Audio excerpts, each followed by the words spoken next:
Il y a encore eu des blessés et des morts aujourd'hui en Syrie. Alain Juppé, le président Bachar al-Assad peut tenir le coup encore longtemps en Syrie? J'ai déjà dit ce que j'en pensais. Je n'ai jamais vu un chef d'État, enfin dans la période récente, il y en a eu d'autres dans le passé bien sûr, s'exprimer avec autant de cynisme. Quand je pense qu'il y a quelques jours encore, il expliquait dans une chaîne de télévision qu'il n'y était pour rien, qu'il n'avait pas donné d'ordre.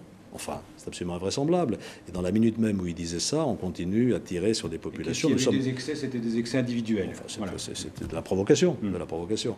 Et donc moi je pense personnellement que quand un chef d'État se comporte comme celle-là avec son peuple, on nous explique encore que les troupes sont en train de se concentrer autour de la ville d'Homs, qui est un des foyers de résistance majeurs. Vous craignez un massacre à Homs parce qu'en fait... Nous sommes très inquiets sur ce qui se passe à Homs, bien sûr, et nous le dénonçons.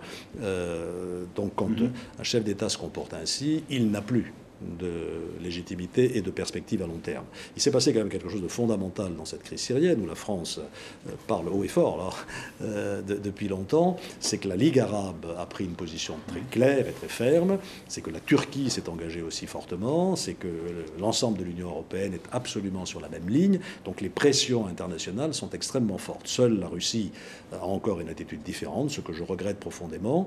Le Conseil de sécurité vient de décider d'auditionner Mme Pillay, qui est la haute commissaire pour les droits de l'homme, qui va faire son rapport au Conseil de sécurité. Le Conseil de sécurité ne pourra plus nier ce qui ce Donc la pression internationale ne se relâche pas. Elle ne se relâche pas, elle s'accentue. Des sanctions supplémentaires ont été prises par l'Union européenne, par les pays arabes aussi.